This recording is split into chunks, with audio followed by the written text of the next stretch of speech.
Katie, let it out with Katie. Let it out with Katie Dalebout, enthusiast and curator of people and ideas you need to hear.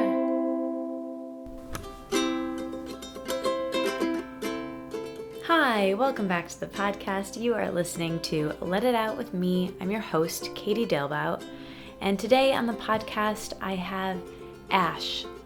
Gosh, she is the real deal, you guys. I recorded this episode one evening this fall. It was cold, and I've been running around the city all day recording episodes, and I walk into her apartment in New York City where she was staying, and she makes me a beautiful tea blend. And we sit down on the couch and get super cozy, and we ate kava chocolate and talked about her entire life story, how she started doing soul tattoos and what that even is, what that means, what she's doing next, why she moved to New York, her time growing up and how close she was with her grandmother in the South, and now what she's doing. And she's just someone who you walk in and you want to be around. She's like this fairy who's so joyful, yet smart and grounded and beautiful and artistic and creative and so talented. And you're going to hear all of that in this episode. She's traveling right now. She left New York City recently after being here for a really long time and starting her work here. And now her home base is San Francisco, where she's doing her residency, but she's frequently doing residencies in other places. So sign up for her newsletter list on her website so you can get all of the updates. She just texted me that she has a lot of things coming up, but they're still in seed form, so they're too early to mention. So just keep in touch with her on Instagram. It's probably the best place. And just get obsessed with her. You will after you hear from her in this episode. I want to get right to it as quickly as possible. But first, I want to thank the sponsors. And before I thank the sponsors, I want to thank you for listening. If you're new, I hope you continue to listen and you go back into the archives of over 200 episodes of this podcast and check it out. See what I do here. They're just really organic, long-form conversations with people that I find interesting and want to know more about. I love doing this podcast so much because I get to meet the coolest people through the people that listen to the podcast when we have meetups and live episodes, and through the people who are guests. So thank you so much for letting me do this.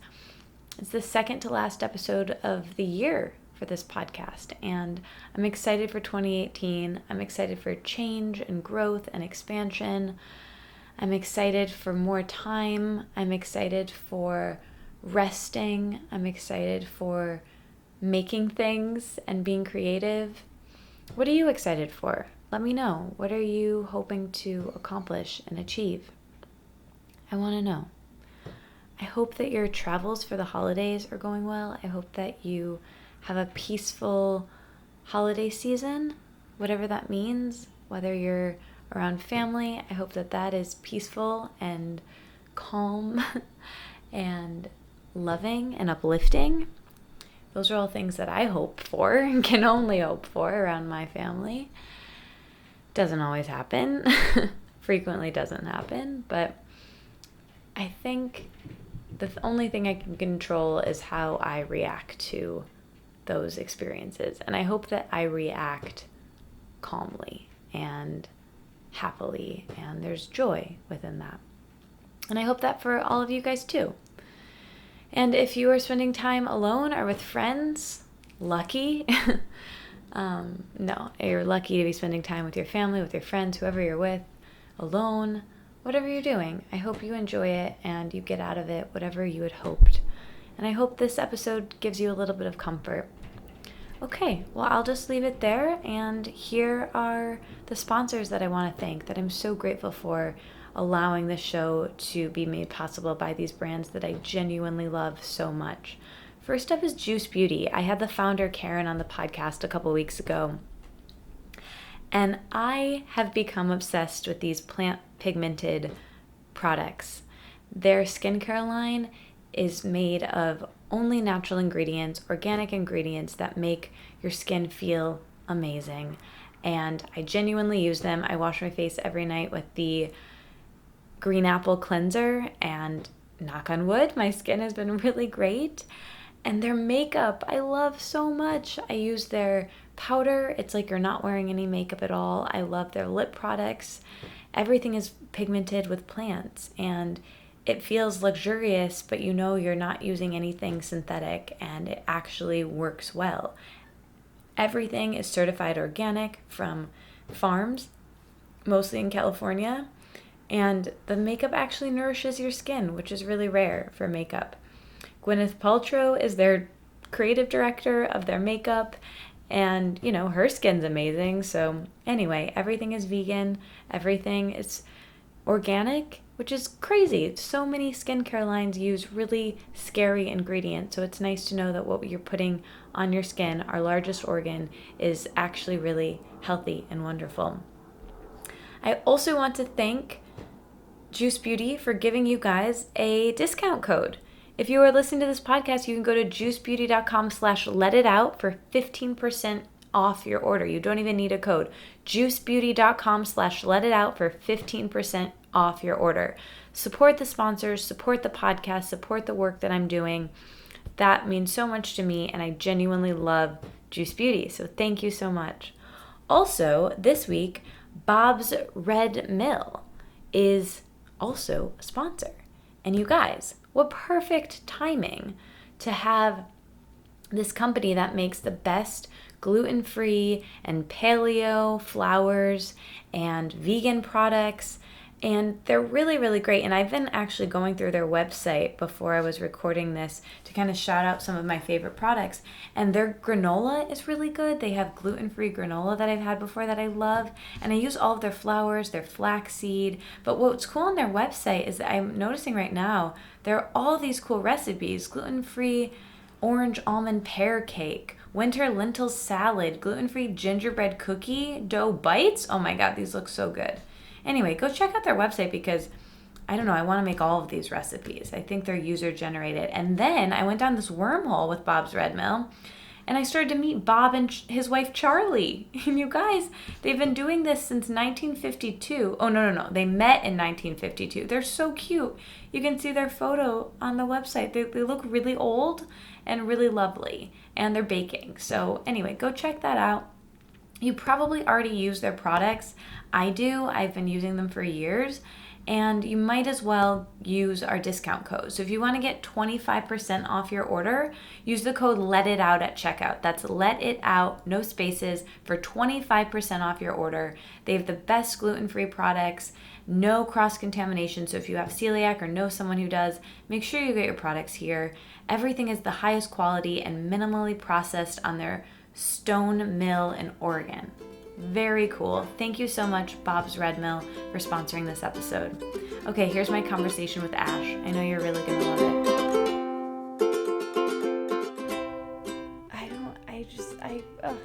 I'm so happy I'm here. Well, for everyone listening, I've been running around the city today.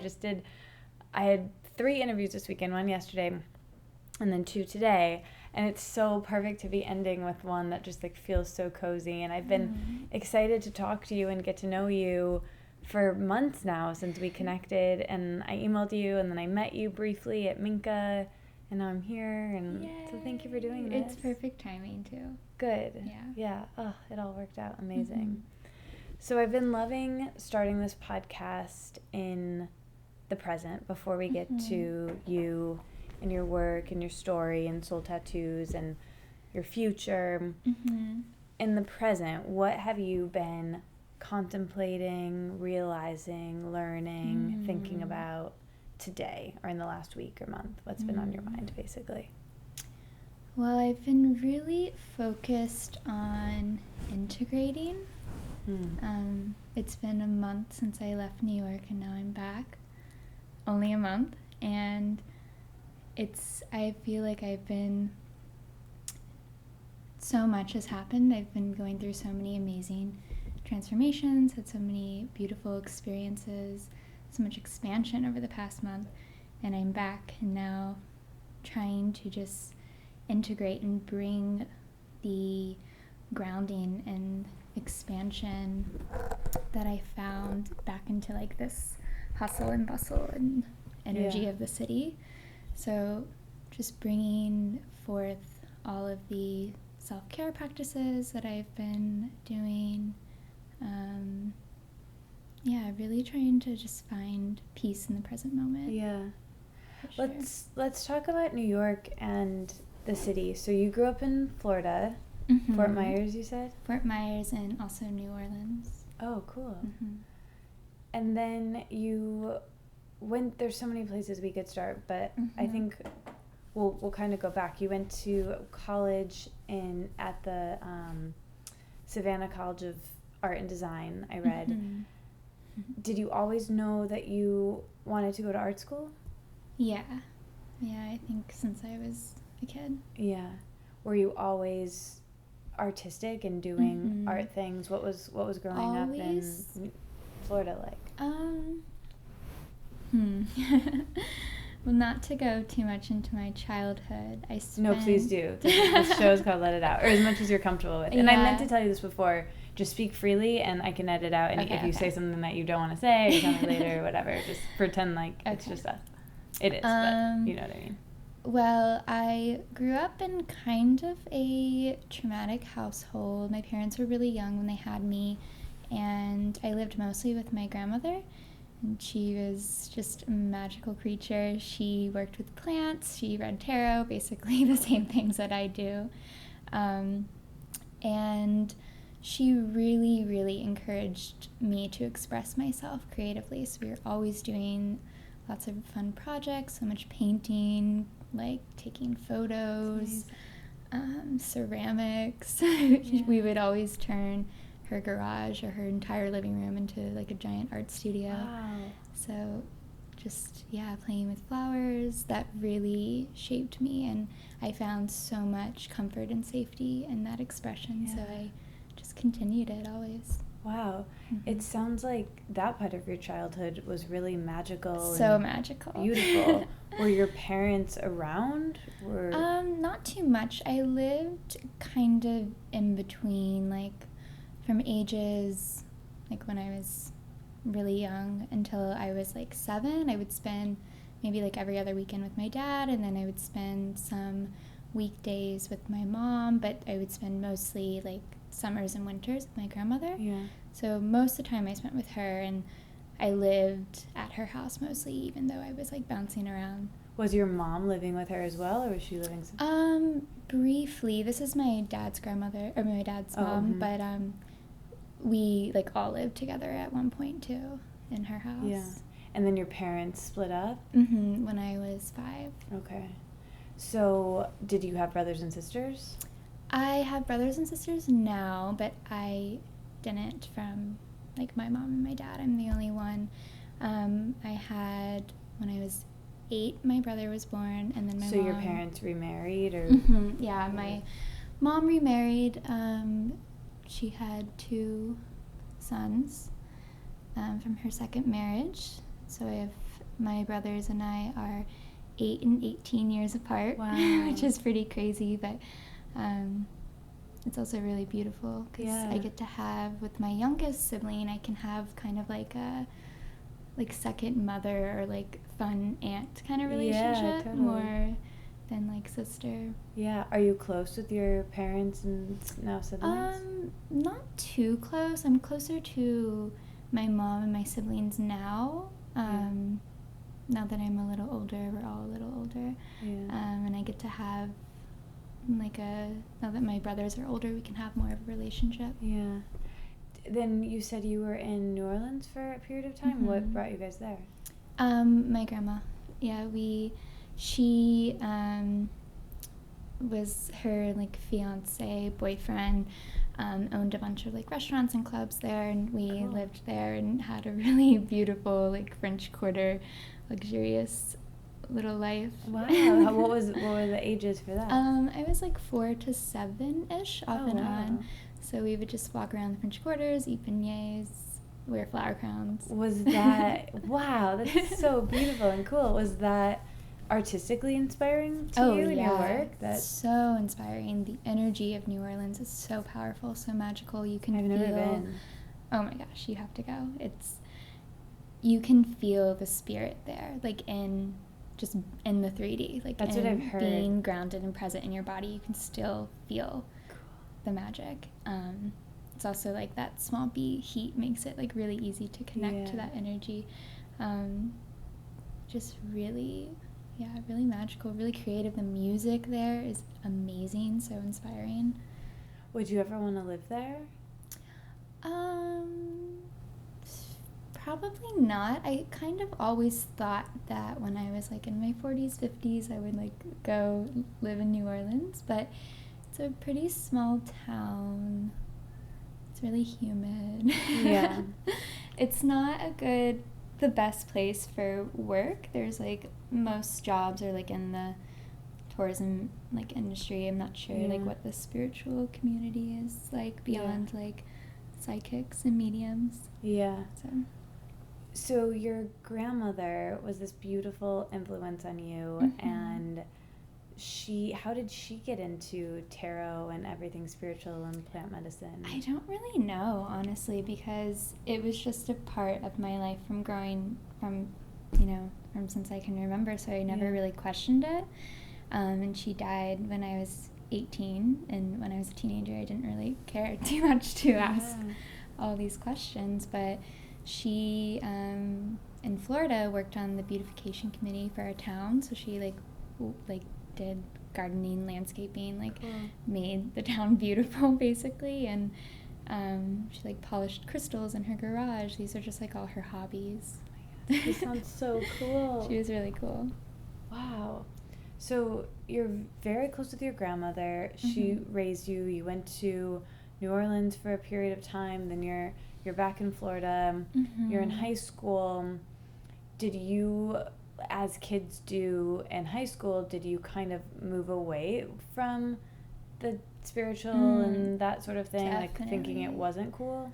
I didn't think that it wasn't cool. I was kind of under a lot of pressure from my mom and in high school, and I ended up kind of going down a path of a lot of drugs and alcohol, as teenagers do. As we do. And I still had, despite that, I knew that I had these gifts. I have always known that I've had these gifts, and I think they scared me a lot when I was younger, so going down that path of substances helped me to close off those channels and numb the fear.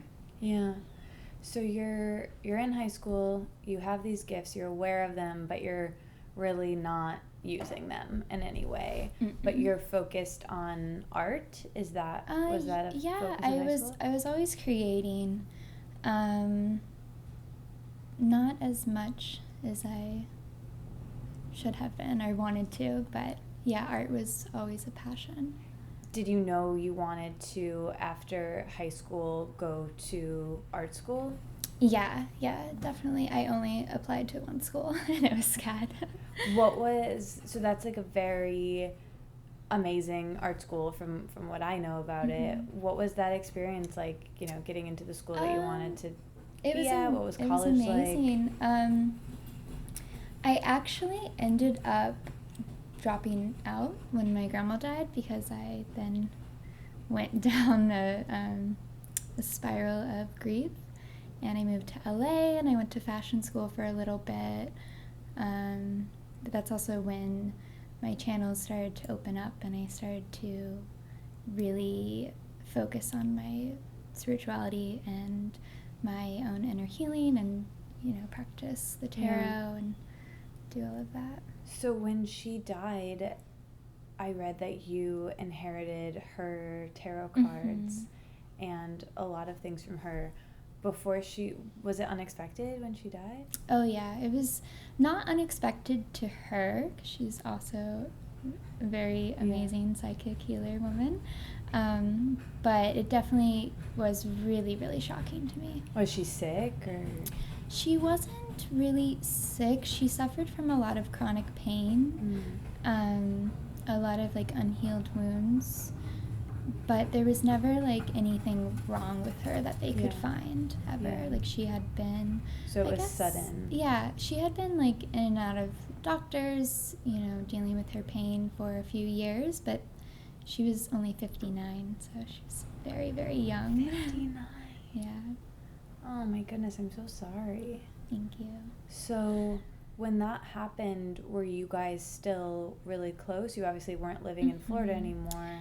Yeah, What was your in relationship? Georgia, and she actually moved to North Carolina in the mountains her last like 2 years of life. So she was kind of like living Asheville? outside Asheville in this like little tiny town Another place called I hear Franklin. Asheville's amazing. I love it. But she was like just living on a mountain with like deer and hummingbirds and all her dreams. She sounds so cool. She was so cool. And yeah, she just, I think that she always wanted to live alone. She always wanted to live like in the wilderness. She was so sick of Florida heat. So she moved up there, and so our relationship kind of became a little bit more distant. I would talk to her on the phone like every single day, but we didn't see each other as often. I probably saw her like twice a year. Wow. So you're talking to her every day. She's obviously this huge influence in your life, and then you find out that she died. What was that? Can you talk about that and what that was emotionally for you? Well, it was pretty wild. So it happened actually my freshman year of college, and she had moved me into like my dorm and did all, you know, the cute stuff, and got me all set up and situated, and then I was supposed to go.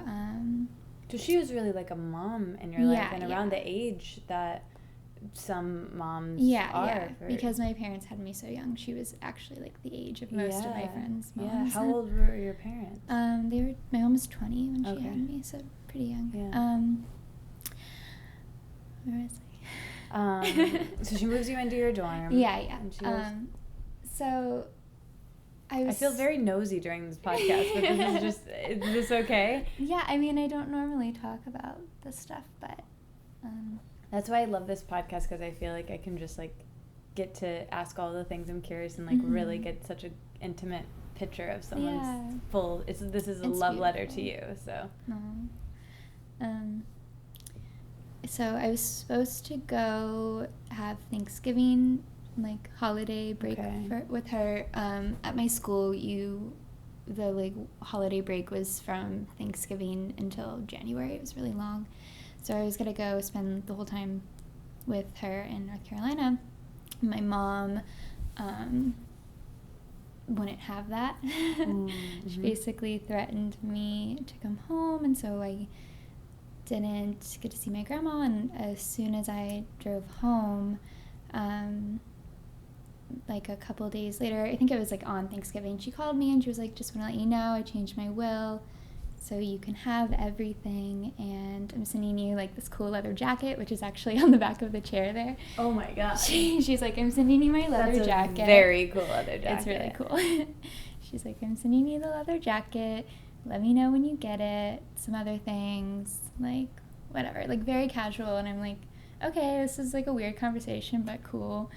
And then that was the last time I talked to her. And then she passed, I think 2 weeks later, or maybe like a week and a half. It was like 10 days before her 60th birthday.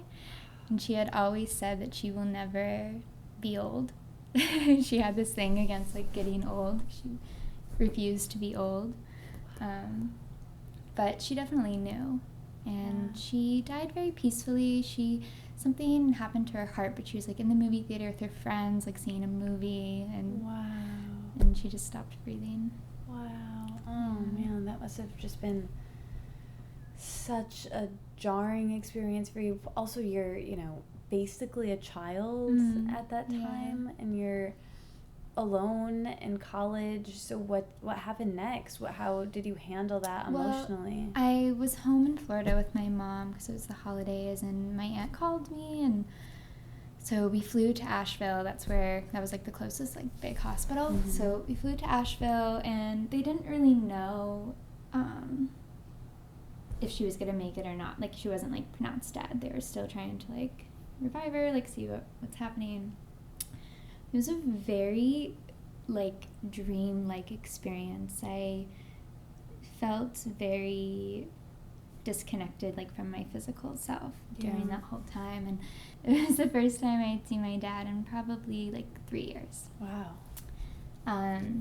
So it was like a reunion of all my family. Like, a bunch of family members were there. It was like a reunion. My grandma's dying. My mom and dad are in the same room together for the first time in like a million years. Yeah, that's always, I always say that. Like, you know, something big is happening when my parents are in the same room. Exactly. Yeah, and like in a hospital. The last time I was in a hospital before that was like, don't know. Yeah. When someone was born. Probably. Was your dad close with your grandma? Not particularly. He had like a strong grudge against her because he didn't have a relationship with his father, because she basically, like, to my grandfather said, like, you're not allowed to see your kids ever again, because he was like very abusive. And so he had this kind of grudge, like, you didn't let me have a relationship with my dad, like, blah blah blah. So kind of always had this like block between like allowing her in. But she was like such an amazing person, amazing mother, amazing grandmother, but you know, it wasn't always received. Yeah. So he's at the hospital, his sister, your mom, and you guys don't really know what's going to happen. How are you feeling, and what happens next? What happens next is I am just not really in my body. I'm not really knowing what's happening. It's just like a really intense trauma feeling, and it's pretty late at night, like when we got there, because we had gotten the call at like sometime in the morning, and then we had to obviously like go to the airport, get on a flight. When we get there, it's like kind of late, so they like tell us to go home, like get some sleep, whatever. So my dad gives me a sleeping pill, actually, because I was so like anxious, just like anxious and having a really hard time like coping and just like functioning. So I start kind of tripping from the sleeping pill, because I had never had one before. Oh my god. I'm like just like in a trance. So 1 hour later, probably maybe 2 hours later, they call us to come back. So I'm like actually like just functioning like on this like sleeping pill through the hospital, and the rest was like just such a haze, because I was like on drugs. And she just Did you get to see her before? Yeah, I got to see her like in the hospital bed. Was she aware, or? No, she wasn't aware like by the time we had gotten to the hospital, but they allowed me to like have some time with her and connect to her, which was just really hard for me to do, but I still like took that like sacred time with her. And then the next day it was like, all right, here's her will, you have everything, like do you want her car, like what do you want to do with the house? And I'm like, and then like her like IRA, like all these things. I'm like, I'm 18, like what do I do? Did she have other grandchildren? She did, but I was like her baby. Yeah, like she raised me. So. Yeah. So was that experience of inheriting all of that challenging, like family wise, and for you to deal? Did you have help? Like, that's a lot to deal with as a 18-year-old. No, a lot of my family members sort of shut me out because of like jealousy that they didn't get anything. Like how people can be in those types of situations, and so I just figured it out. I used the money, and I was like, peace out, I'm going as far away as I can. I went to California, and tried to like just start my life. Why did you choose California? Because I mean, I had never been to California. Oh, I went to San Francisco when I was younger, but I had never been to LA, and that's where I moved. And I basically went because it was sunny and warm and far away. Yeah. So. Did you, at that point when she passed, how were you dealing with the grief? Physically, emotionally, when you got to LA, were you dealing with it? Were you just coping? In typical Taurus fashion, I was channeling all of my emotion into work and school. So I was going to school full-time, working full-time, basically like... What were you doing? I was working at Nicole Miller and going to fashion school and just seeing what that world was like. Didn't like it. Only lasted 9 months in LA. Yeah. But it was 9 months of processing my grief. Yeah. How were you doing that? Were you in therapy? Were you like journaling, meditating? Did you get more into the spiritual stuff at that time? Yeah, really tarot. Tarot really, really helped me to process a lot. Music helped me, writing, but I didn't have a lot of friends out there. I didn't have a community. I didn't really connect with anyone at my school, so I was kind of just very internal and kind of like going into like a deep hermit mode and just trying to, figure out like what to do next. Had you used tarot before? Not really. I had grown up with it, so I... Did she teach you? No, she would kind of teach me when I was younger, like just like show me how to do it, but not really go too much into it. I wasn't like, I would sit in her den and like play with them for hours, but I wasn't like super interested in like learning.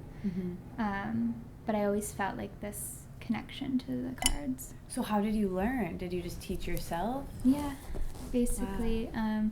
I mean, my connection to my grandmother really helped. I feel that she taught you after she died. Yeah. Wow. Wow. Okay, so you're in LA, you're basically by yourself, you're processing this, and you're starting to get into tarot a little bit, and you're working in fashion, studying fashion, you realize that world isn't right for you. What do you do next? Is that when Then I basically started going on tour with Stevie Nicks. What? Not with her, but following her. Like, I was a Stevie Nicks groupie. Oh my God, that is so cool. Stevie actually really helped me process my grief. So when you say music, you say the magic of Stevie Nicks. The magic of Stevie Nicks. You just got like 10 times cooler. First of all, I'm having a great time. I just want to say that. My tea is very cozy. I feel so happy just like learning about your story. So that's just self-serving for me. Thank you. Okay, so you what does it mean? So I'm envisioning Almost Famous. So are you... Not quite as glamorous. Okay. The Stevie community is a little like dramatic and intense, but also How so? I mean, when you're just traveling around with a bunch of like, Stevie Nicks groupies, like dressed in black velvet and like loving like, mysticism and witchcraft and music, it's just a lot of energy. So how are you supporting yourself mainly on, you saved some money while you were in LA working and then... Yeah, because I didn't do anything. I basically just worked and went to school. My school was like paid for. I took out like a student loan. So how long did you do the touring? Where did you go and who did you meet? Do you have good stories? Tell me everything. Well, I met so many different people, so many different kinds of people from all over the country. Cool. I continued to do this until after I moved to New York. Like, I was doing this from age like 20 probably until I was like 23 or 22. So what does it mean so you're basically like going on tour, going to all the different shows? So are you like buying a ticket for each show? Sometimes I bought tickets, sometimes I didn't. Yeah. Sometimes people bought tickets for me, or I had a lot of because I was like so immersed in this community. I had friends who were connected to the band, or, you know, and working in music, working in venues. So cool. So it was really like it's a total community. Wow. Mm-hmm. Did you ever get to meet her? I had interactions with her. She's very untouchable. Yeah. But I met Lindsay Buckingham. Oh, cool. Who's that? From Fleetwood Mac. Oh, Yeah. cool. Yeah. Wow. Okay, so any like main story or takeaway from where are some of the places that you went? One of my favorite Stevie shows was actually two of my favorite Stevie shows were both in San Francisco, and one was we called, like, me and my Stevie friends, we would call Stevie Ween, and it was basically like a private Halloween show for this I think cool. He was like a furniture designer, like interior designer or something. He basically like hired Stevie Nicks for, I'm not really sure actually what it was, but everyone was dressed up as a witch. That's the night Stevie Nicks called me a pretty witch, and that was like the highlight of my life, obviously. And that was like a really small, fun, like it was like in the streets in like a giant tent. So that was cool. like a really cool way to see. So how do you get into a show like that if someone? That I bought a ticket for. Yeah. Yeah. Wow, so cool. All right, so you're going on tour with her, Mm-hmm. and at some point you decide to move to New York City. Why New York? Yeah. And how does that Well, happen? I always knew that I would live in New York, but I wasn't quite ready for it. Mm-hmm. And then I moved to New York after the summer after I turned 21. And I was working in fashion. I was working for Stone Fox Bride. Do you know what that is? Yeah. I was like their veil designer. Lady. Wow, that's really cool. Was it a good experience? No. I've heard that. It was it was medicine for me. It was it was kind of a traumatic experience. That was like when I kind of decided that I was never going to work in fashion again. I never did. And I did learn a lot, and I was able to still like go and tour at Fleetwood Mac and then like come back and have my job, so that was good. Yeah. Yeah. Wow. Okay, so you realized that your time there, it's not what you thought it would be. Mm-hmm. Very cool that you were the veil designer for Stone Fox Bride, though. And you realize that you want to do something else. So is that when do you get another job? Is that when you decide Yeah, that's when I started working with flowers. Oh, cool. Mm-hmm. So I was a florist for like 3.5 years, maybe. Wow. 4 years, I'm not sure. Wow. But, yeah. So where were you living in New York when you first landed here? All my friends' couches, and then Park Slope.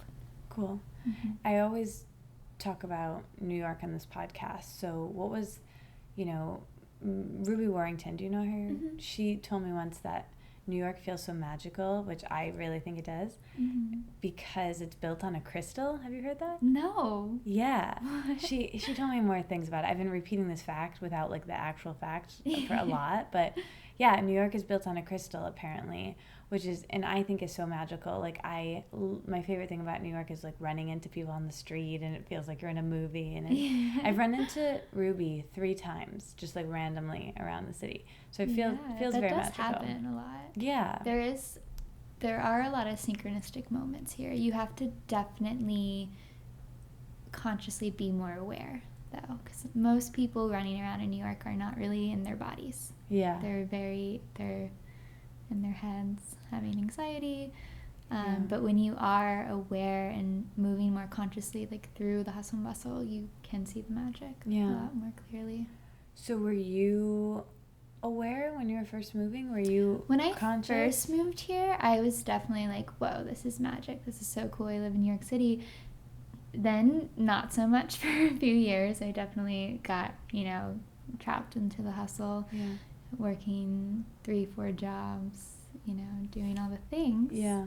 When I quit my job, all my jobs, to do this practice I'm doing now, that's when my life really changed. Yeah. Okay. So let's get to that. So Mm-hmm. you're working in flowers for 5 years. Like 3 or 4. 3 or 4 years. Mm-hmm. Okay. So at different flower shops, what are you doing with flowers? Do you like that time period? I really enjoyed it. It's a very grounding job for the most part. When you're actually working with the flowers, people think like when you're a florist you just work with flowers all day, but it actually is a lot of cleaning, a lot of organizing, a lot of carrying buckets of flowers around, processing flowers, but the time that you're actually creating with them is really grounding and really beautiful. So I loved it. I was good at it. I was doing freelance floral work for like a bunch of different floral companies, and then I worked on and off with this flower shop called Stems in Brooklyn.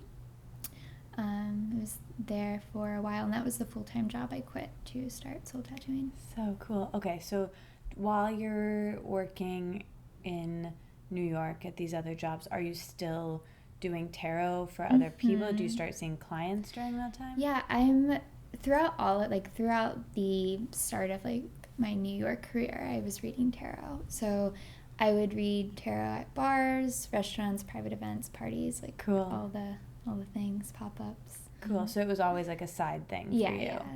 And so then at a certain point you're like, I want to make this my full-time thing?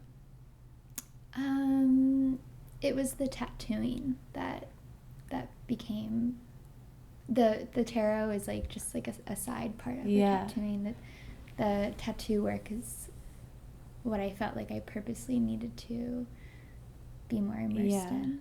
So I feel like I'm bearing the lead here. So talk about soul tattooing. So you're a tarot reader, you are doing these other jobs, and then how does soul tattooing come into it? How do you get this idea? It's actually really magical. I had been tattooing for a few years, but just like on the side, like I would do with my friends and friends of friends, and then like, how did you learn how to do that? One day my best friend invited me over, and she got a stick and poke kit from her work. She was like working at this store in Soho, and I went over to her place. We tattooed each other, and the moment I started doing it, it just felt so easy and natural, and it was the first time that I feel like I'd be so anxious. I wasn't at all. I knew in that moment with the needle that I had done it before, and it was the first time I ever had that sort of like past life kind of experience or connection.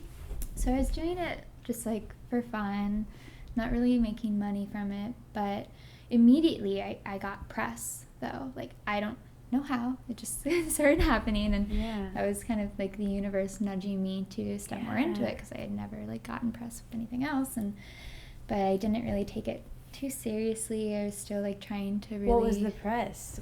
It was actually Refinery 29, but it was like one sentence with like, it was an article with a bunch of other hand-poked artists, really cute article, and so it was just like a couple sentences with like a photo from my Instagram. Just saying that you are someone who does... Was it about soul tattoos or just about stick and poke? Just stick and poke. It was like, why do you like this work, or why do you like hand poking versus the machine, or something like that. It's so funny that you felt so... Not funny, it's really just cool that you felt so comfortable immediately, and something you just know must be right. I mean, I'm terrified to draw on someone with like a permanent marker, so like... Yeah, it was like... It sort of was like a meditative process for me. It still is sometimes. Like, obviously I have to be really embodied with it, because I have to be present while I'm putting a needle in someone's skin, but it feels very mindful. Yeah, so you get this press, and you're like nudged in the direction to keep going. And then actually last November, so it's only been a year and like a couple days, my friend told me to like go to this message circle at this medium. I was kind of like in a weird place where I didn't really feel super grounded and comfortable in my job anymore. I loved the company and everything, but it just didn't feel completely in alignment with me. And so I went to this message circle, and which is like a gathering with a medium. There were, I think, like 4 other girls there. I want to go. It was so cool. It was at this place called, I don't remember what it was called, but it was on Orchard, and it just, Flow Life. It just closed, though. They, like, moved to Florida. No. Oh, that's... It was so magical, though. They have the best crystals and everything. Oh, man. I want to go to a medium circle. So they just kind of tell you what you need to know? Yeah, so she kind of just, like, opens the space for anyone to come through, and my grandma right away was like, all right, I'm here. Here I am. And almost the whole time, like, I think it was, like, a 2-hour-long thing, and most of the time my grandma was talking to me. Wow. It was really... Like through the medium? Through the medium, yeah. Just giving me messages. She was just speaking in, like, such a beautiful, like, symbolic language that only I could really understand. And she kept talking about, like, the tattoos. And I was like... And then the medium was like, what do you do? And I was like, oh, well, I read tarot. I work at a flower shop. I do tattoos. I do, like, a million things. I'm a photographer. Yeah. And then when I said tattoo, she stopped me and was like, this is your purpose, or something like that. Like, this is what you need to pursue right now. And I was like, what? And it helped you get that focus, because it sounded like you were kind of jack of all trades, master of none at the time. Exactly. I was doing so many things with no focus. And then in that moment, I just heard soul tattoos come to me. And I didn't even know what that meant, what it looked like what is a soul tattoo. And then the next day I quit my job. And I have, like, full body chills. It was so magical. I can't really put into words the experience that really led me down a deep path of personal healing as well, because I had suffered trauma, like, almost, like, many times throughout my life from a young child, and, you know, my grandma's death, and I had never had anyone hold space for me. I had never been to therapy. I had never done any sort of healing. I had never, like, beyond yoga, like, that's pretty much my spiritual practice. So the next week I, like, had my first ever healing session, and I felt like all my channels just blew wide open, and then, like, okay, I'm like a psychic again, and I'm what was the an healing artist. session? It was, I think she calls it Soul Sessions. Nicole Casanova. Do you know who that is? I've heard of her. She's really beautiful, really amazing. Third or second person to tell me her name, I think. Yeah, I think her title that she calls herself is, like, Soul Architect. And Cool. she uses... She's here in New York?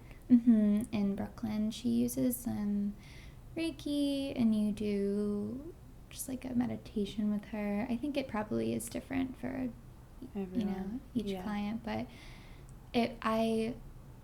through this healing, I connected with my grandmother in such a powerful way that I had never had before, other than, like, in my dreams when she would, like, come and talk to me. But I felt like she was just there with me, and I saw her, and she was talking to me, and I just reached where she was and was able to connect with her, and it was so beautiful.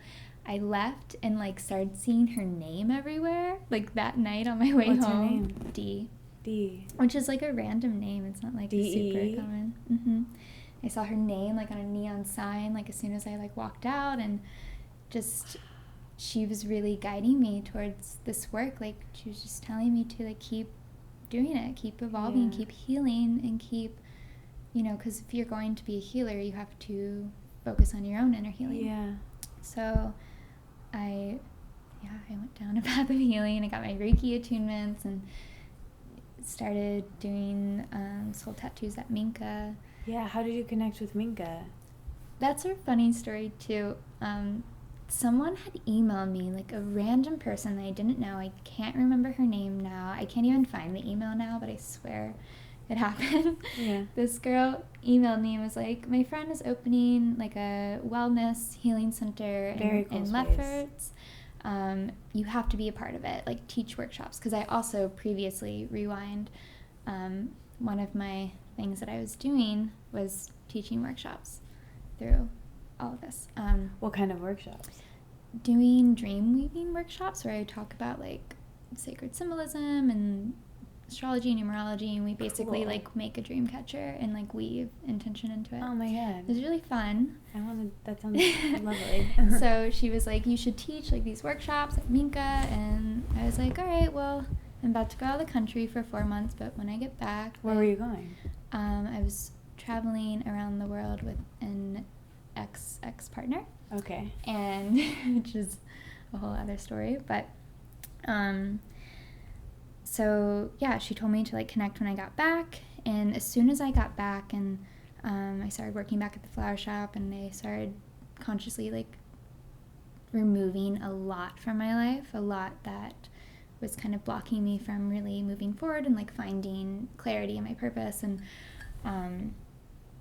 I kept running into people, meeting people who worked there, like just all these signs, all these people, and they had a holiday market, and I just decided to do tattoos there. I just emailed Aki and was like, hey, like I want to come to Minka, and she was like, great, like cool, can't wait to meet you. She's so chill. She's so amazing. Yeah, and so I started taking clients there like right after that. Oh, very cool. Mm-hmm. What's most inspiring to me about your story is that speeding up of things that happens when you slowed down enough to find clarity and listen to yourself and the universe and your grandmother and see the signs and actually start to be able to hear what your purpose was. And then not only that, but having the courage to move in that direction. And I think that is like out of your head living and into your body living, which like goes back to, you know, what I'm focused on, what I think most of us need to focus on. And I don't know, what would you maybe tell yourself a year ago? Or like, does this story, you telling it out loud, maybe you haven't done this yet, like because to me, like, it gives me chills. It inspires me so much to focus on, you know, I'm kind of where you were a few years ago, of like doing a lot of things but not that well, and kind of knowing intuitively, if I'm really honest with myself, where I want to focus. But I haven't slowed down enough to listen to it. And even if I do slow down, you have to have courage to listen. I sound like I'm kind of being cryptic, but do you know what I mean? Yeah, it really takes taking time out for yourself.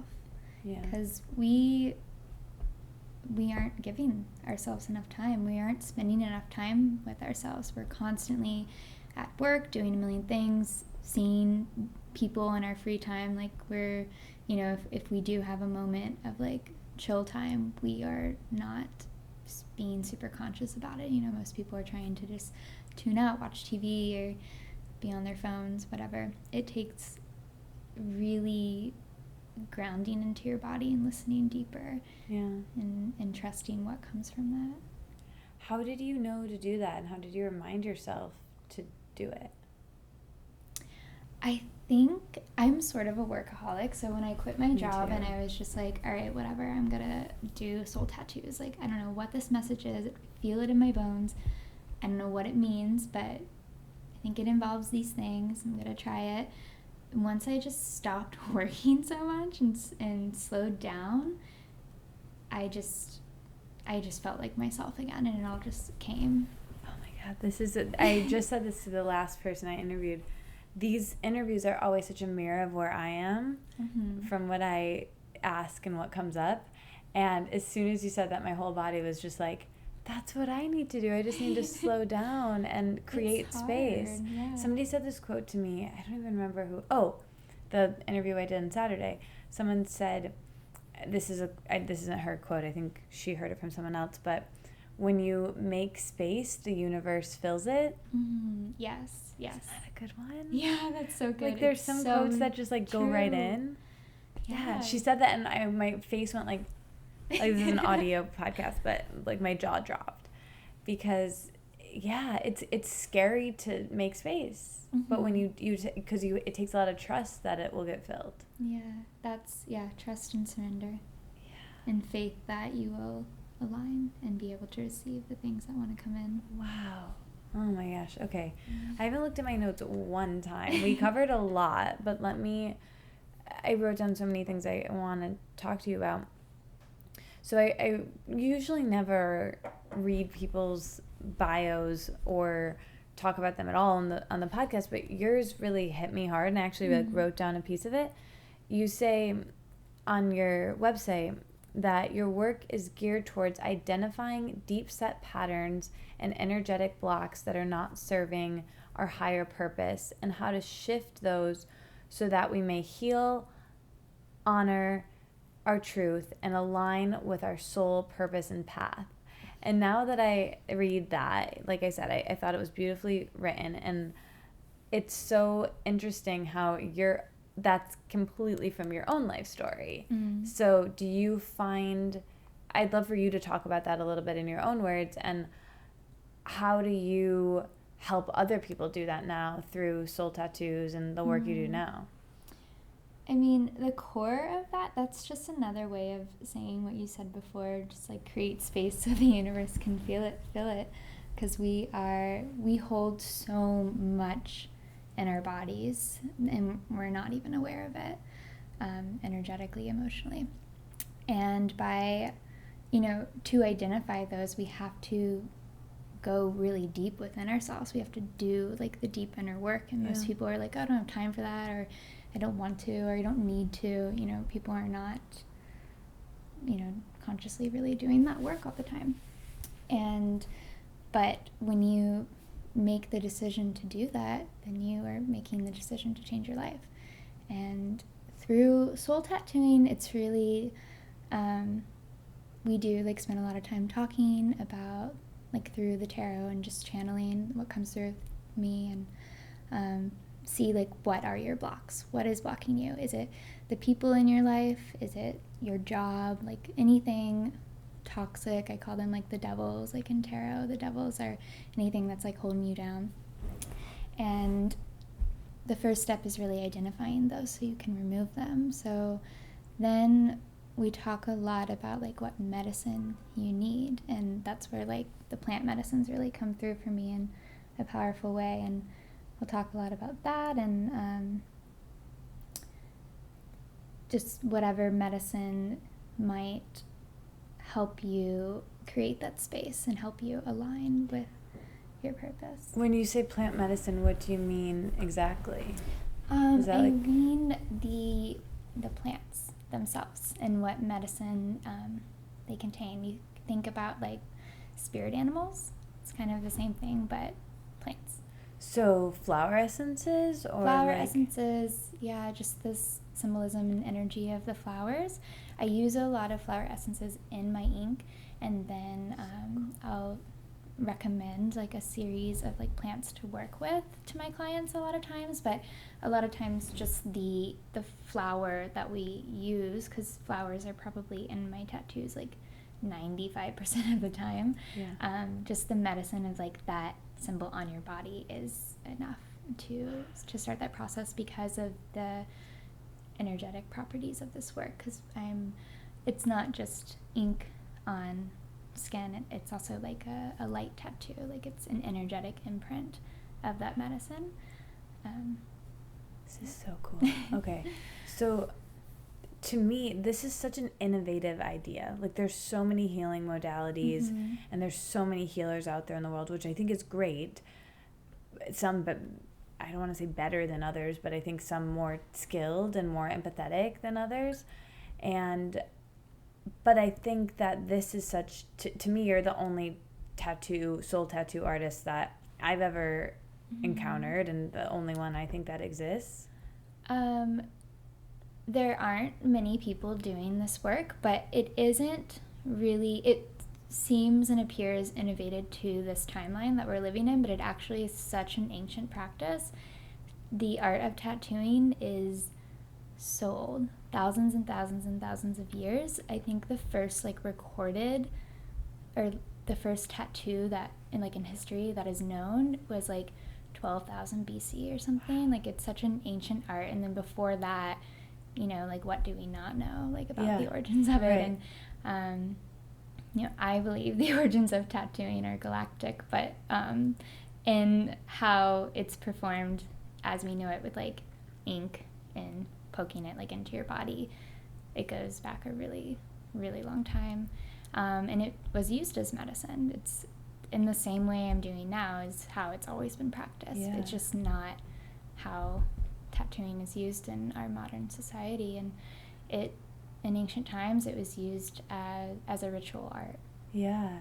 How do you think that got changed? And I wanted to talk about the tattoo industry and, changing the narrative around the experience of getting a tattoo, which can be really jarring for people and not positive for people depending on where they go and what the experience is like. So I know that that's part of, your mission and your work. Can you talk about the tattoo industry as a whole? Yeah, I mean, the tattoo industry definitely it's such a new industry in the way that it stands now. Like, it hasn't even been legal for that long. People don't really think about that. And the tattoo machine was invented in like late 1800s, early 1900s or something. So the machine itself is like a more modern invention, and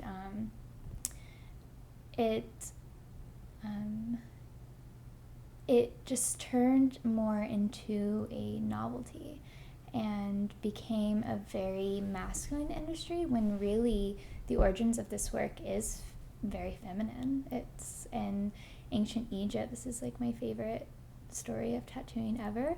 In ancient Egypt, the female seers would perform this work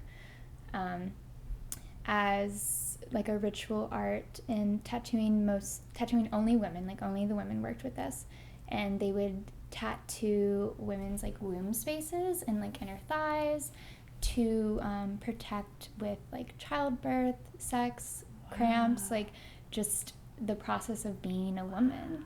So that is so just badass, so powerful. It's like such a powerful feminine art, and now it's like it's so masculine. Yeah. And because it's such a new industry, there is a lot of like gray area around it. Like, so many tattoo artists aren't even licensed. Tattoo shops are not even inspected, which is so scary to think about. Yeah.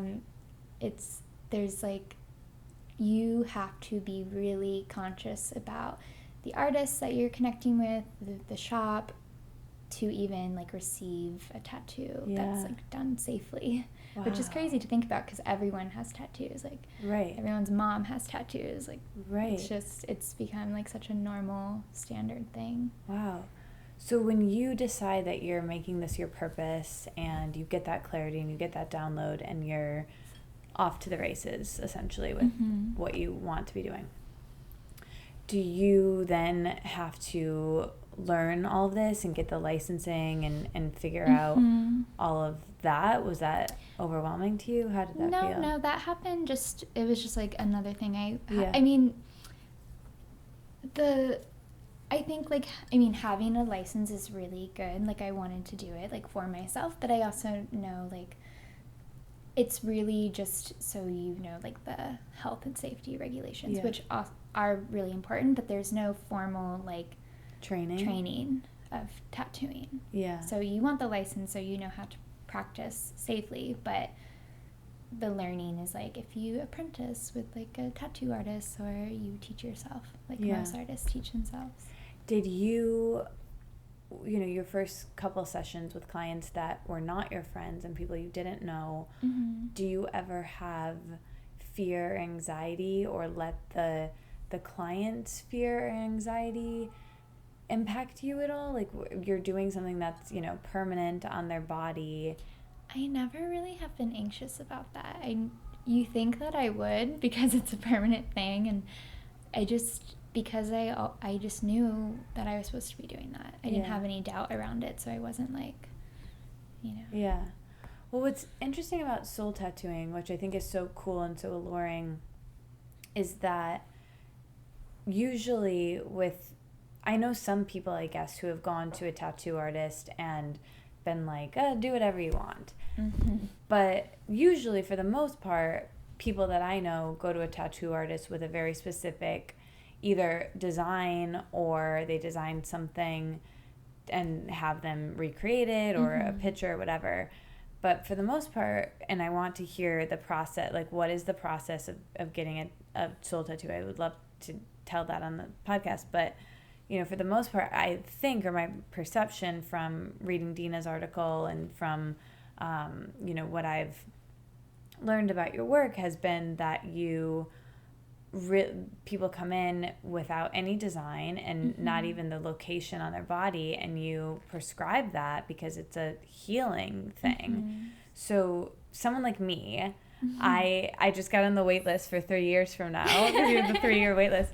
But anyway, I've never gotten a tattoo. I've been curious and always wanted one my whole life. And then as soon as I saw you, I was like, oh, that's how I'm getting my first tattoo. Whenever it happens, it's gonna happen. Like that's just how it's gonna happen. But I still have I feel like I would be your nightmare client. I would come in I would be nervous. Like I would be nervous. I mean, everyone is nervous a little, because I don't think anyone gets a tattoo and is not nervous. Yeah. Okay, I'm not alone. I feel better. I'm not a nightmare. Okay. No. So is it kind of walk us through what the process is with someone. Okay, so we usually start, it really is different for every person, like depending on their energy. Like if someone walks in and is really nervous, like it might start differently than if someone walks in like just super chill. So are you super empathetic and good at? Yeah. Well, I'm doing like energy work like throughout the whole entire process. So I want each client to be as grounded and comfortable as possible and pain-free. So I'm working with them like energetically a lot. But usually we start with like just depending on like, you know, how the person's energy is, but we'll do like a smudging, like have some tea, do like some breath work or a little meditation just to kind of ease into it and get really in our bodies. And then we just kind of dive into the tarot portion, which is the tarot aspect of soul tattooing isn't something that I'm going to have in it forever. I think it's really tangible. People love tarot. People love to see it, but really it's just a guideline for like the channeling process, what comes through. Why do you feel like you want to remove that? Because it doesn't always, what comes through the reading doesn't always like translate directly to the tattoo. Because the tattoo goes a little deeper. The tarot is like a reflection of like your journey, what you're going through, you know, helps to like identify those blocks, but then like the medicine is more connected to like the plants that come through to me. So anyways, we spend like an hour or so doing that, having just a discussion. It's really pretty casual. It's not like a super intense session or anything. And then I just start drawing, and not on them, on a piece of paper, or on them? Yeah. I'll start just like drawing on my sketchbook, whatever's coming through to me. During the whole time like that I'm speaking, I'm taking a lot of notes, and I'm doing like numerology and all these things, because I like to just put a lot of different elements into it. Taking like little like drawing notes of what comes through, and then I like just put it together, and then I'll scan like the energy body and just see what makes sense like for the healing, like where it should be placed, because sort of like acupuncture, like the meridians that we're working on, like you'll be shifting energies through that space, so ideally you want it to be aligned with where the most healing is needed. But because it's a tattoo, there's still like, we always will have a discussion. I'm never gonna like make someone have a tattoo on their body where they may not want it. So has that happened before, where you've been like, I think it needs to go here, and they're like, oh, I really wanted my tattoo here? Well, usually I ask my clients first, like, do you have an area of the body that you wouldn't want it on, or did you have like anything set in mind? Like, because no matter what, like during the Reiki portion of this work, I'll still be working on that area. So the tattoo might not be placed there, but we'll still bring some awareness like to whatever blocks may be there. But typically it does line up. I just feel like tattooing to me is such a, this is probably bad and not coming from the most enlightened part of me. This is probably more a more egoic thought, but I feel like part of it is so aesthetic, and people, want it in a certain place aesthetically, and I can see, I'm speaking for myself, I can see it being like, you saying I need it on my foot when I really wanted it on my wrist or something like that, and wanting it to line up, wanting it on my wrist because that's where I like visually want it. Well, have you ever, the arms and hands, like this, the forearm area, it's really easy to align to any sort of medicine there because we release through our hands. We have all these like meridians running down our arms, so that's kind of like if someone doesn't feel connected to like where I think it should be, it usually ends up on the forearms, because it can be aligned there as well. Yeah, this is so fascinating. I'm like taking all of this in. I have so many things that I have barely looked at my notes because I'm just learning so much. So you talked about how you put flower essences into the ink and you use all natural ink. Can you talk about that and how and why non-toxic ink was so important to you, and a little bit about that, just so people know? Yeah, I mean, the same reason why like we shouldn't be using like makeup or, face products on our face that we wouldn't really eat. We want to, you don't want to inject your body with something that you want to eat, basically. And I don't think you would eat like, ink with heavy metals in it or plastic particles. So there is a lot of danger in the traditional tattoo? Actually, like, the traditional tattoo inks mostly are made from ash, like like how inks have like always been made is a lot of times just plant ash and different plants.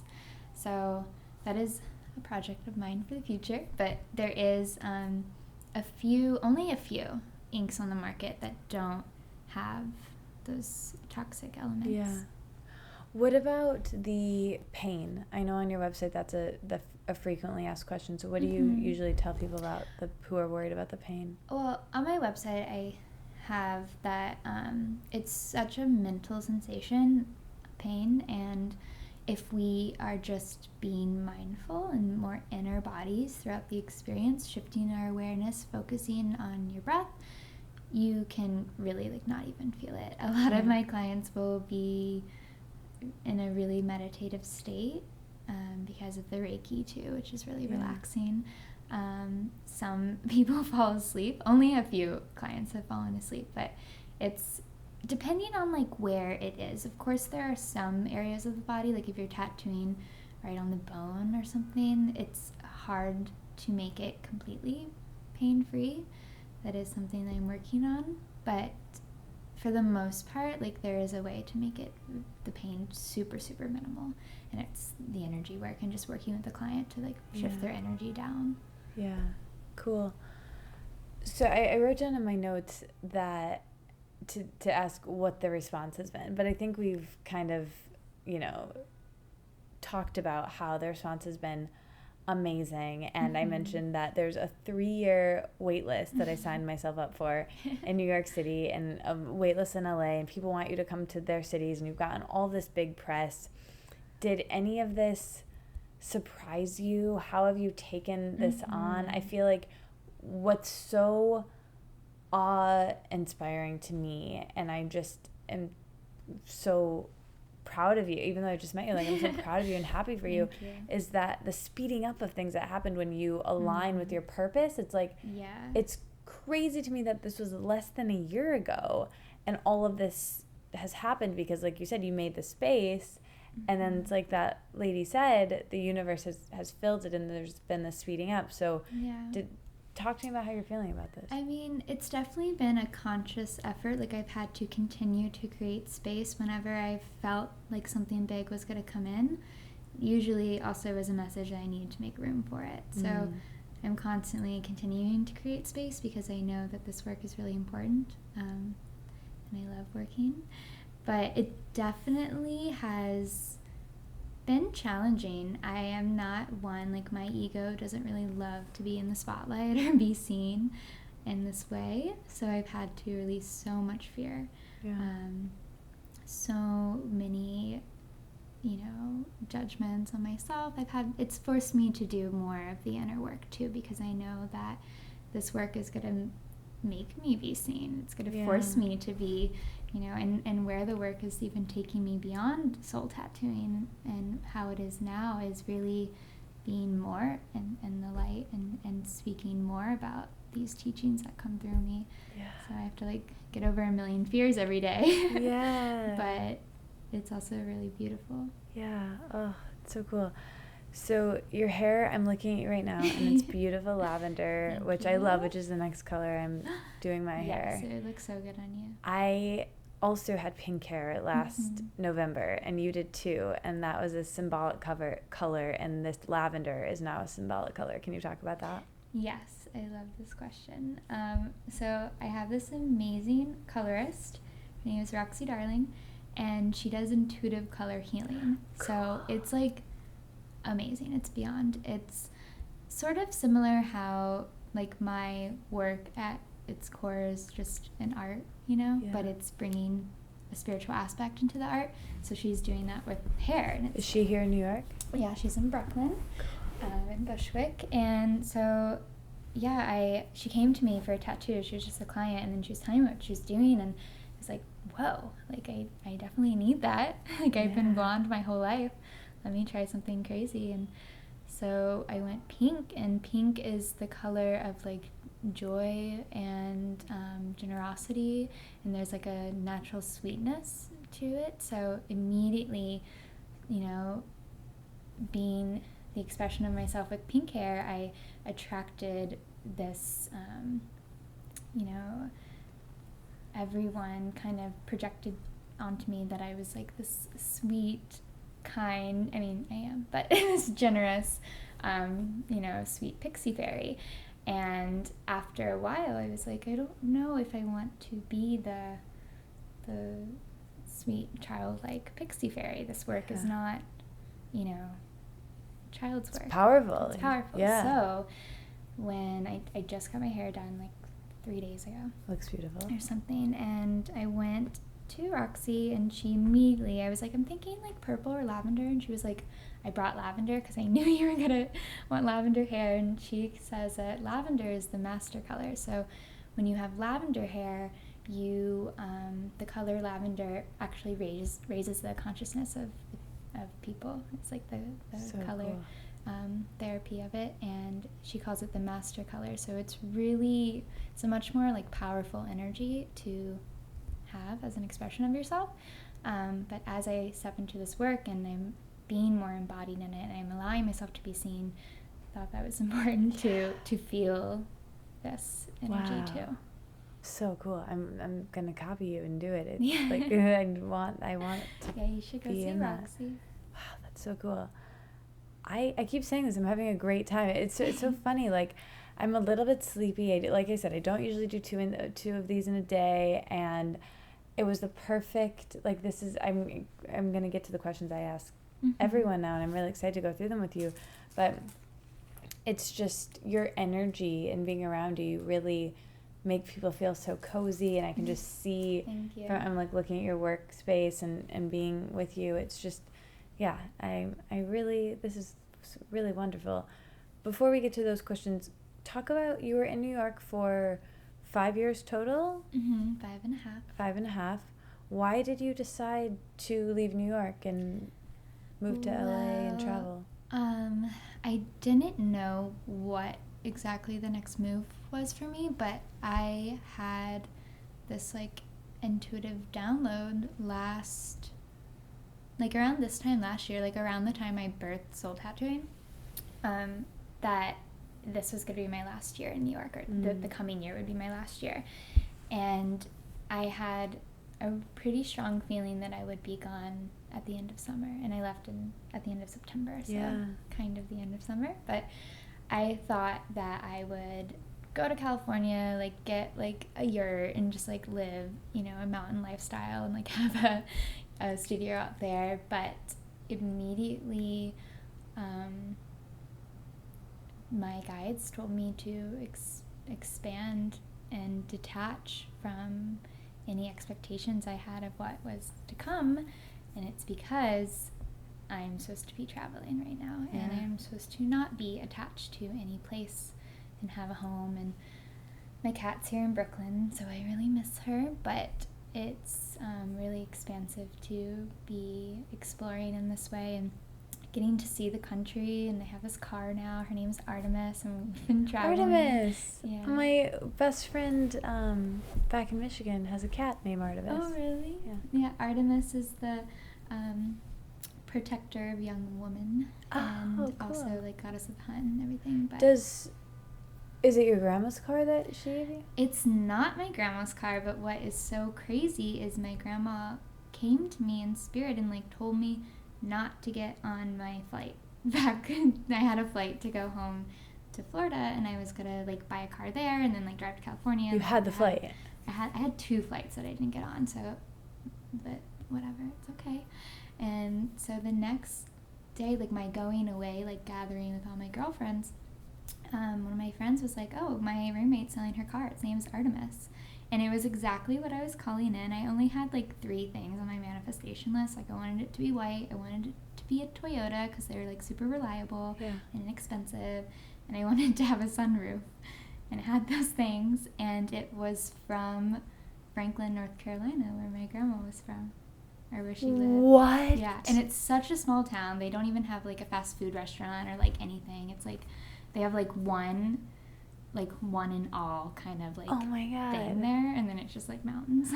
Oh my god. Okay, first of all, that's an amazing synchronicity. And then as you were talking, I was like, why am I so attached to this being part of her grandma? And I realized my grandma left me her car. I drove my grandma's car. Oh. Yeah.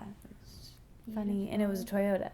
And it had a sunroof. Oh my god. Yeah, very, very strange. Yeah, my grandma definitely sent me this car, and it was awesome, and I got to drive it through North Carolina and through all these places of my youth. I went to Asheville, where she died, and like somehow ended up like accidentally, like I was trying to find this like the best biscuit in town, because like when in the South you eat biscuits a lot, and I was like across the street from the hospital where she died, and I had no idea like where I was, didn't know like, you know, didn't know my way around. Half a sleeping pill and but I ended up there, and I was like, wow, this is, I felt like throughout this journey I was doing a lot of like soul retrieval work of like reclaiming parts of myself that I had lost. And I went to Savannah, like where I went to school, which is like where I was when she passed, and went to Florida. I went back to Mississippi, where I also lived when I was little, New Orleans,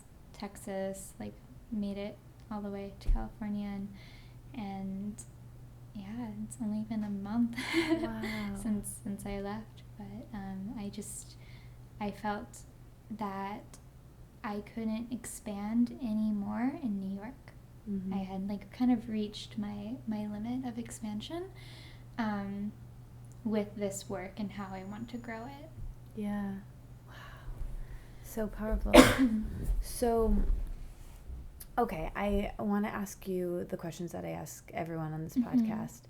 So just kind of say what comes to your mind today. I feel like we're going to be friends forever, so you can do the podcast multiple times.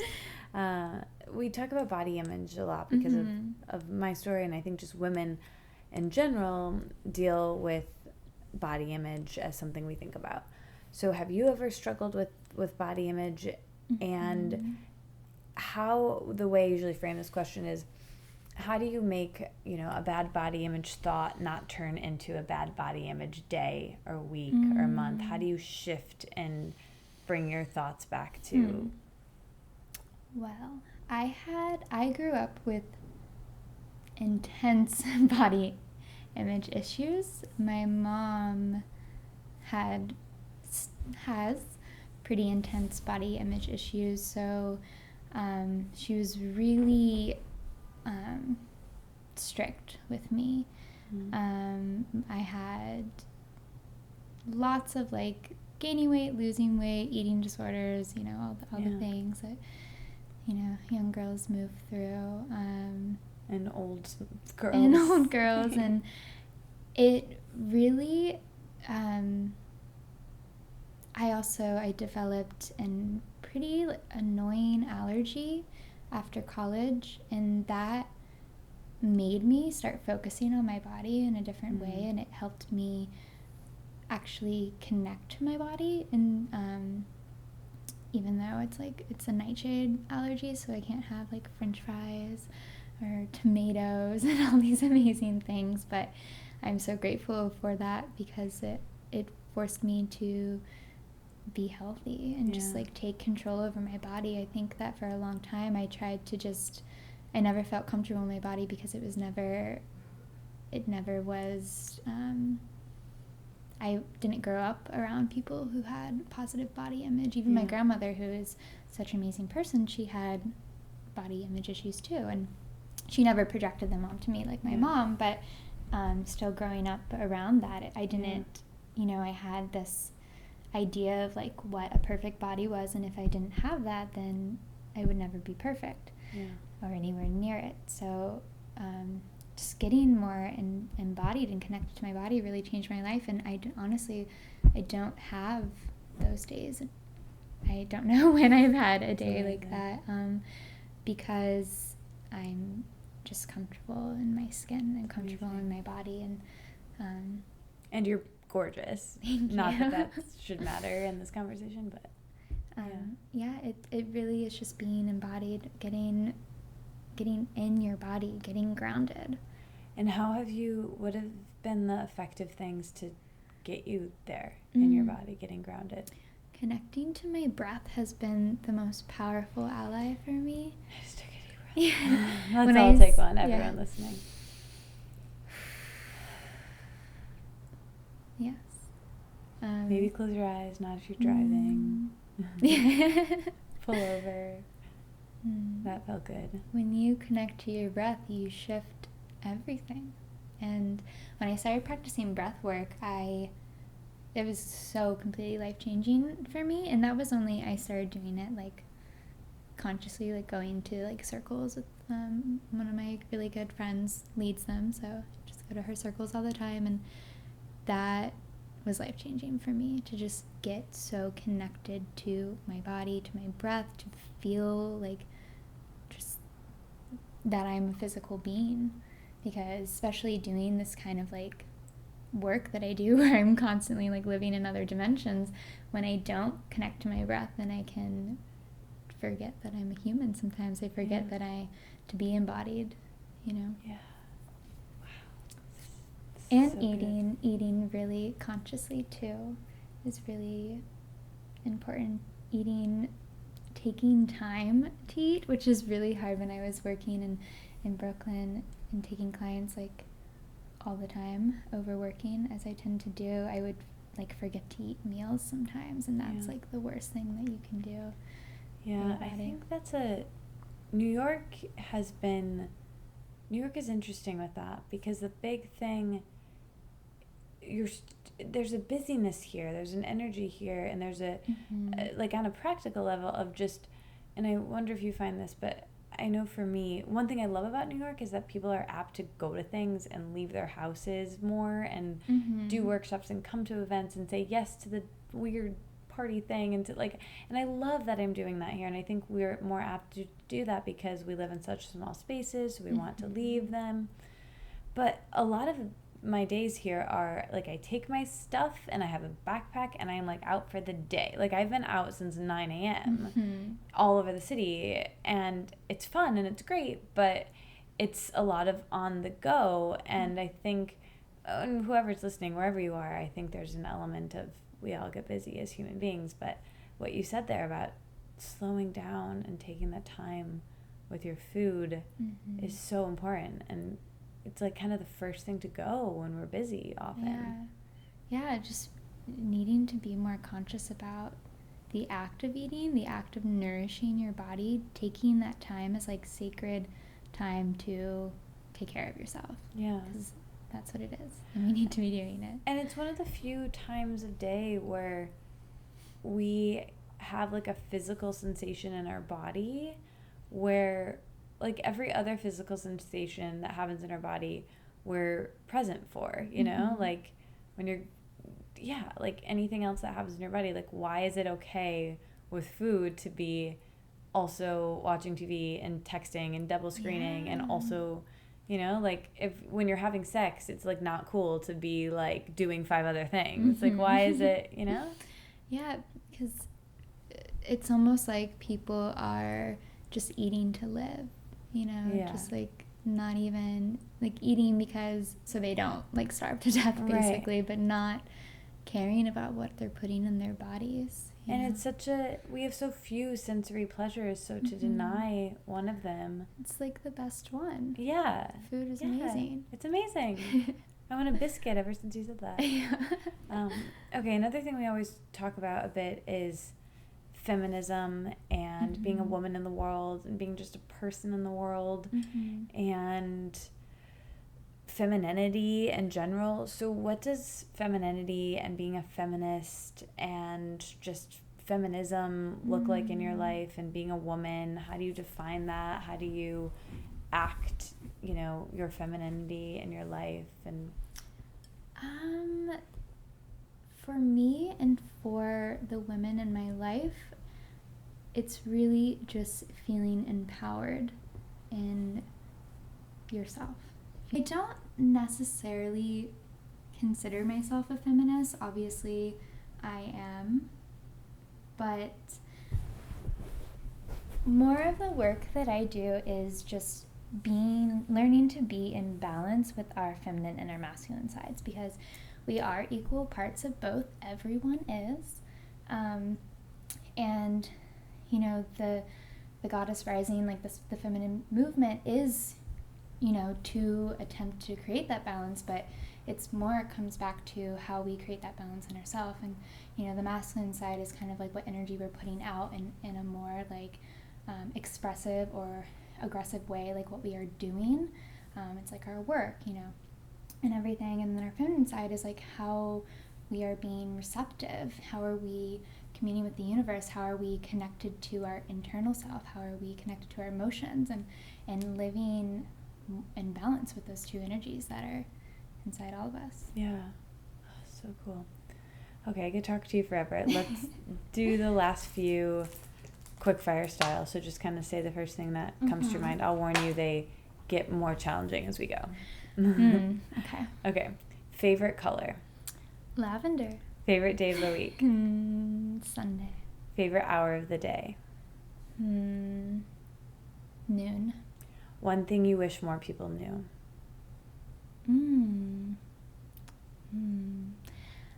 I wish more people knew about the medicine of the earth and how much power lies in that medicine. Favorite flower? Gardenia. What's the best thing you've eaten in the last week? Well, in New York, I've been doing what I don't like to do and eating kind of on the go. But I made a really good lentil soup the other day with fresh veggies from the farmer's market in Union Square. Oh, that's amazing. It was really good. And you're so close by. This is one of my favorite questions because it kind of gives you a picture into someone's life, which I love because I'm nosy. But what are your morning routines? So the first 3 things you do when you wake up in the morning and how that affects how the rest of your day goes. I usually light a bunch of herbs. A lot of... when you say herbs, like I think Palo Santo and sage. Are there other things you're lighting? Copal, sweetgrass, cedars, like probably my favorite. Cool. But I like to just clear the energy. Where do you get these? At Flower Power? Anywhere. One of my best friends has like a e-commerce thing. Okay, She like just gives me all the things all the time. Send me the link. I will. Usually start with that and tea. Like just consciously, like plant medicines are the most powerful ally in my life. So starting each morning like with the plants is like, if I don't, then I notice an effect in my day. Wow. What's your blend that you're usually having in the morning? In the morning, I tend to make some kind of like chai, and we'll use a lot of like medicinal mushrooms, like chaga and lion's mane is my favorite. Cool. So it's kind of like my morning thing. I should have brought you some Four Sigmatic. Oh, I love them. Next time. But the tea that I made for us, 'cause it's like the end of the day, so and good. I was like out all day also, and the city is so exhausting. It's passion flower and chamomile, and passion flower is a nervine, so it's good for the nervous system, calms the mind, and chamomile is just like really soothing, so it's kind of like my go-to evening drink. Cool. But I feel like between your energy and this tea, I'm a different person than you walked in here. So I don't know what you gave me, but it worked. It's so good. So good. Okay, what about in the evening, at the end of the day? What are maybe the last few things you do to wind down and shut down at the end of the day? I do a lot of stretching, like yoga at the end of the day, because I have to. If I'm doing... Like if I have a day where I'm doing sessions, I tend to hold a lot of energy in my body.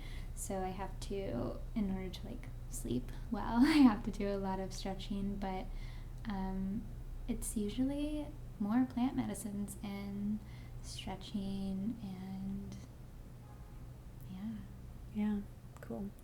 How do you handle your relationship with social media, your phone, technology? What do you do? I go in and out of stages with it. Like since I've been in New York, I definitely have been more active. I think it's just the energy here. But when I'm in California or when I'm, doing a lot of traveling, obviously when I'm driving, I can't look at my phone for like 10 hours in a day, which is really awesome. But I tend to know when I've kind of reached a limit. I can definitely tell its effects on my body and my nervous system, so I try to not look at my phone like a couple hours before bed if I can, if I don't have like any emails to do, because if I do, I won't sleep, and we need sleep to function. So speaking of kind of your phone and emails, I want to talk about how, so this amazing, which is how I found you, this amazing article on Refinery 29 came out, and then I read on social media that you were inundated with so many requests and so many emails, and it seems like it hasn't stopped, which is amazing, but also had to be stressful. So overwhelming. Yeah. It was. How did you handle that? Well, I sort of had like a nervous breakdown. I had to, Aki gave me a session, and we did a flower essence, and just having someone like hold space for me to like process the sudden like huge expansion. Like I went from just starting to book up like a month in advance to suddenly having like 400 emails and having a wait list. Like my mind. And it was it was really helpful for her too with the publicity for Minka. Yeah, it was really beautiful. It came out on Minka's like 1-year anniversary party, so it felt like a really special thing that I could also share with a space that gave me so much. And it was definitely, I was so overwhelmed, to say the least, and I had to really I just decided, like, okay, I'm putting an away message on my emails. Yeah. I'm not going to email anyone for a week, and that's just like what I need to do for myself right now. So allowing myself, because I did sort of have this like sense of obligation, like, oh my god, these people like want this work, like I need to respond to them, but then realizing like, actually no, I'm a human being and I need to like take care of myself. So I can't do this work if I don't do that. Yeah, exactly. So I took a step back from like the emails and the social media, and around this time I was like getting ready to move, so it was just a very kind of chaotic time for me. But stepping outside of New York, I was like transformed the next day. Like it was so different just being away. Yeah. Wow. Okay. So the next couple, we talk about greatest lesson. So just kind of say the first thing that comes to mind. Greatest lesson on family. Acceptance. Greatest lesson on relationships. We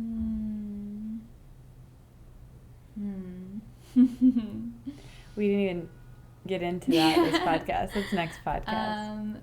Know your worth. That's a really good one. Greatest lesson on spirituality, the universe, God, what happens when we die, all of that. Trust and surrender. What do you think happens when we die? We have the choice of what we want to do next. Ooh. Very cool. Very cool. What's something you're afraid of but you're doing anyway?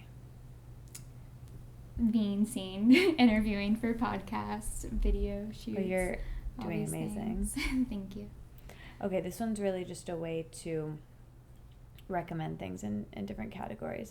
So I frame it this way, but you can say, things you've loved forever, or things that you recently are liking right now and that you want to say, and we're going to be friends forever, I hope, so we can always do this again. Okay. So you're trapped on a deserted island, and you can bring with you one piece of music or artist or album, one movie, book, podcast, and a food you wouldn't get sick of. What would you bring? Okay, this is hard. Music. I would probably bring either Prince Purple Rain, because it reminds me of my grandma, or Fleetwood Mac Greatest Hits, because I'll never get sick of it. Yeah, smart choice. And then, what's the next one? Movie and TV show.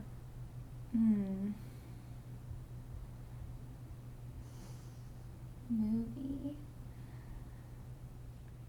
It can be something you've seen recently and kind of liked, or something you've loved forever, or just something random. I think one of my favorite movies ever is Fried Green Tomatoes. Oh, it's so good. Yeah, and have you read the book? Yeah. I had to read the book in school, and I really loved it. That just came to my mind, because I think it's like a feel-good movie for me. So I had to watch it's very only cozy. one movie. Yeah.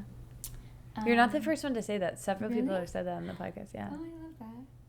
Yeah, it's great. And what about TV show?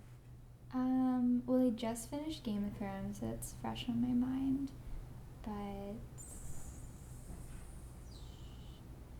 my favorite TV show, it's my guilty pleasure, but people will disagree with me. I think it's amazing, but Charmed is awesome. And there's I love so many anything seasons, 90s. So I feel like that would give me a lot of material. I should watch it. Yeah, We should have a Charmed marathon day. I could do a and Charmed drink tea. marathon anytime. Okay, I'm in. Done. Book. This is tricky. Well, right now, so I put all my stuff in storage and I'm living out of my car, and the only book that I have is Women Who Run with Wolves. A lot of people say that too. It's a really amazing book, and it feels I can really relate to it so much at this point in my life in particular. I've read it many times, but as I'm allowing my inner wild woman to just go out into the wilderness and explore and really connect so deeply to myself, it feels like a good ally. So if I was on an island, I would really love it too. Yeah. And now you have another book. You have two. Yeah. What about podcasts? Do you listen to podcasts while you're driving? Not so often. I love your podcast. I also love the Dream Freedom Beauty podcast. It's really good. Oh, cool. Do you listen to that No, one? I'm gonna have to It's check like it a out. lot of there's a lot of like herbalists on Cool. it, witches, magic beans. So it's Amazing. it's really fun to listen to. That's cool. It's very cool. Mhm. And food, like a favorite food or food you never get sick of, something that like last meal type food. Biscuits and grits Mm. and strawberries. You're from the South. I don't think I've ever had like a Southern biscuit or grits. I think I want to go with you on your road trip and try all of these things. When I was traveling through the South, I ate grits twice a day. Really? And gained some weight, but it was really amazing. That's amazing. I wrote this book about journaling, and so I always ask people, I find writing so cathartic. Is writing something that you've ever done, or journaling? Do you ever like process through that at all? What's your experience with it?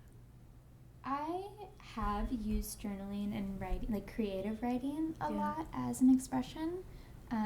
Any writing that I do is definitely a powerful expression for me, but I journal mostly like my dreams and visions and things that come through me to try to make sense of it, or just to get it down so later it will make sense to me or something.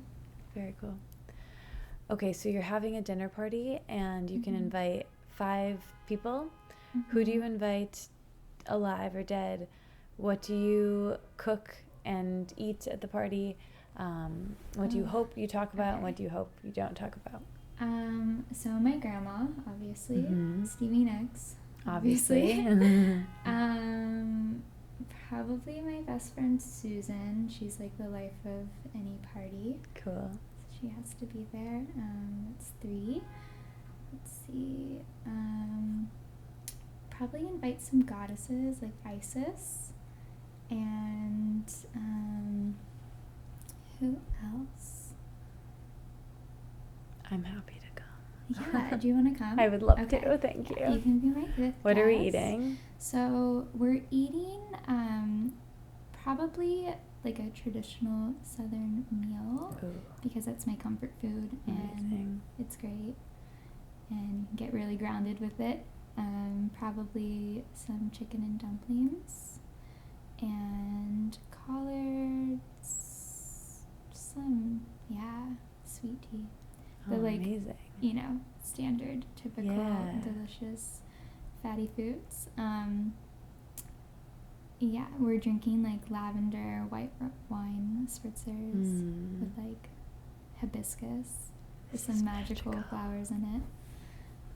Are we wearing flower crowns? For sure. Yeah, Okay. everyone's wearing a different kind of flower. Great. Oh, cool. Yeah, the medicine of their choosing.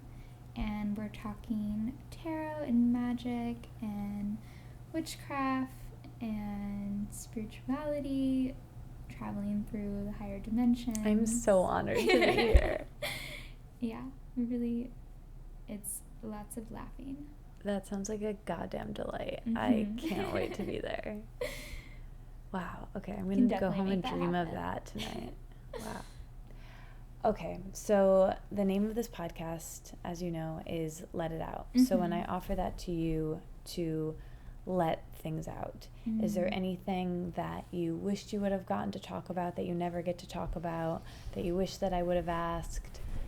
Anything that did I wring you dry for all of your wisdom? This is the time. This is the most talking I've ever done in an interview, so I can't think of anything off the top of my head. I think, what I really want to teach through this work is to help people get connected to the earth in a way that's been forgotten. People are not working, like the earth has all that we need to survive and to heal, but people aren't consciously connected anymore, and that's why the earth is now, the mother is doing some crazy shit. Yeah. Disasters and all these tragedies that are so terrible. But if we were, creating more of a conscious connection, being grateful for all that she gives us, listening, creating a balance of like what we are taking and what we are giving, then we could live, more balanced and more connected and more grounded, and just have a better quality of life as well. Oh my gosh.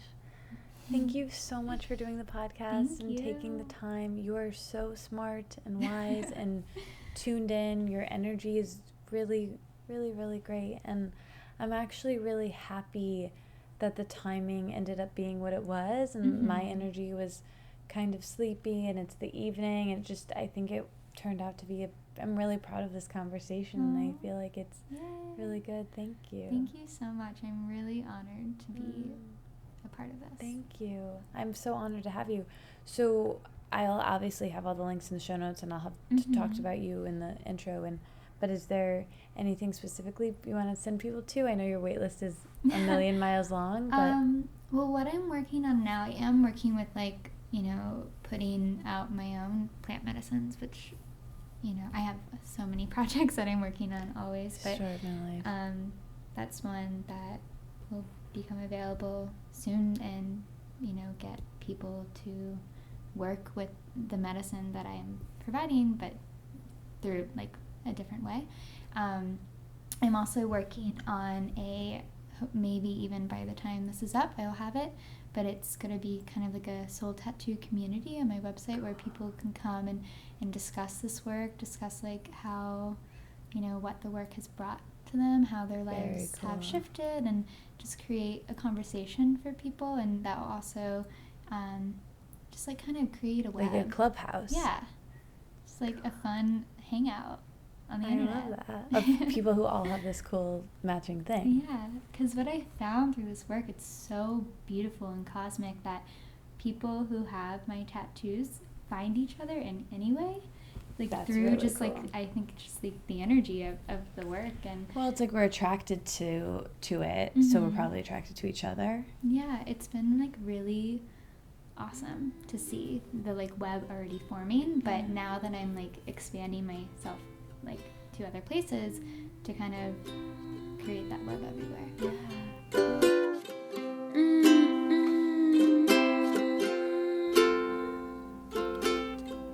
Thank you so much for listening to this episode. I hope that you liked it as much as I loved recording it. And thank you so much for being a part of this community. Join the Facebook group if you want to know more. Definitely keep in touch with Ash. Follow her on Instagram. And at the end, after I talk about the sponsors one more time real quick, I'm going to tell you about the emoji for the episode. And the emoji is just this fun thing I do where if you're still listening to me rambling by the end, I know that you're still listening. And then we have the secret code that you can comment on my Instagram, on Ash's Instagram, at me on Twitter, and then I know that you're still listening, and it's just a really special moment we get to have together. Okay, so first up, I just want to say I have a little wish list gift guide on the website, on my website, so if you want to check that out, it's probably too late for gifts, but you can treat yourself to something. I'll put that in the show notes. And join the Facebook group if you want to. That's a great way to connect with people. I am so excited to be getting my soul tattoo in the new year. And if you want to know more about Ash, keep in touch with her on her website and on her social media. And again, thank you so much for listening. Merry Christmas, Happy Hanukkah, Happy almost New Year, but I'll talk to you next week for that. And I really love you guys. Safe travels. And thank you so much to Bob's Red Mill. If you're baking this time of year, it's perfect to use their products. They have the highest quality, organic, gluten-free, stone-ground products, almond flour, coconut flour, oat flour, whatever kind of flour you want, and oats. I love their muesli. Everything is high quality, minimally processed, and their stone ground farm in Oregon.